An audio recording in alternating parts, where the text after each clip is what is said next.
ચૈત્ર શુક્લ પ્રતિપદાના દિવસે બ્રહ્માજીએ સૃષ્ટિનું સર્જન કર્યું હતું, જે દિવસ સનાતન સંસ્કૃતિના નૂતન વર્ષ તરીકે ઉજવવામાં આવે છે. આજના દિવસે મહારાષ્ટ્રીયન સમાજ નૂતન વર્ષ ગુડી પડવો ધાર્મિક શાસ્ત્રોક્ત પરંપરા મુજબ ઉજવે છે. આજે ચૈત્ર સુદ એકમ છે, હિન્દુ નવ વર્ષ છે. સાથે જ ચૈત્ર નવરાત્રિનો પણ આજથી પ્રારંભ થયો છે.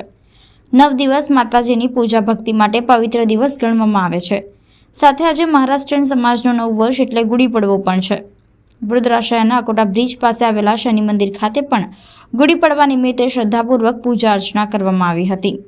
મુંબઈના સિદ્ધિવિનાયક ગણપતિ મંદિર ખાતે ગણપતિ દાદાને મુગટ છે તેવું જ હુબહુ ગોલ્ડ પ્લેટેડ મુગટ બનાવી ગણપતિ દાદાને આજે અર્પણ કરવામાં આવ્યું હતું. પૂર્વ નગર સેવક અશોકભાઈ પવારના પરિવાર દ્વારા મંદિરના પ્રાંગણમાં ગુડીની પૂજા અર્ચના કરવામાં આવી હતી અને વડોદરા શહેરમાં વસતા તમામ મહારાષ્ટ્રીયન સમાજના લોકોને શુભેચ્છા પાઠવવામાં આવી હતી.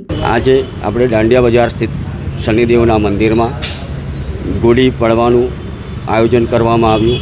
એની સાથે સાથે ગણપતિ દાદાને સુવર્ણનો મુગટનું પણ અનાવરણ કરવામાં આવ્યું છે. આજે ચૈત્ર શુક્લ પક્ષ પ્રતિપદા, આજના દિવસનું વિશેષ મહત્ત્વ છે.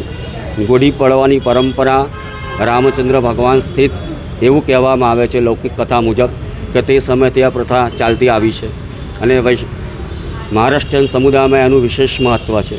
આજે દરેકના ઘરમાં ગુડીનું મહત્ત્વ છે અને એની સાથે સાથે ચૈત્ર શુક્લ આજે ભૌમા અશ્વની યોગ, અશ્વની નક્ષત્ર, મંગળવાર અને આજે ચૈત્રી નવરાત્ર અને એની સાથે સાથે આજે ગણપતિ દાદાનો મંગળવાર અને મંગળવારે ગણપતિ દાદાના મુગટનું આવરણ કરવામાં આવશે. આજે આવ્યું છે સુવર્ણ મુગટનું અને ગણપતિ દાદા માં ભગવતી ભૌમાવસ્યા ભગવતીનું 9 દિવસ અનુષ્ઠાન કરવાથી આપણી બધી મનોકામના પૂર્ણ થાય અને આ વિશેષ કરીને આજ ગુડી પડવો કહેવાય છે.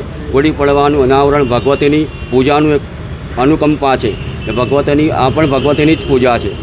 આજે નવરાત્રનો પ્રારંભ થાય છે અને આનું સંયોજન ત્રિવેણી સંગમમાં જ થયું અને ભગવાન આપણા સૌનું કલ્યાણ કરે એવી અપેક્ષા અને દરેક નગરજનોને ગુડીની અંદર એનું ભગવતીનું આવરણ કરવામાં આવે અને સાડીનું ઓઢાવવામાં આવે, ઉપર એક લીમડાનું વૃક્ષની આચ્છાદન કરવામાં આવે, ઉપર એક કળશ મૂકવામાં આવે અને દરેક બહેનો આ ગુડીની પૂજા કરે અને પોતાના મનોરથ પ્રમાણે સૌભાગ્યની પ્રાપ્તિ માટેની યજ્ઞાત કરવામાં આવે છે. તમામ હિન્દુ ભાઈ બહેનોને ગુડી પાડવાની હાર્દિક શુભેચ્છા.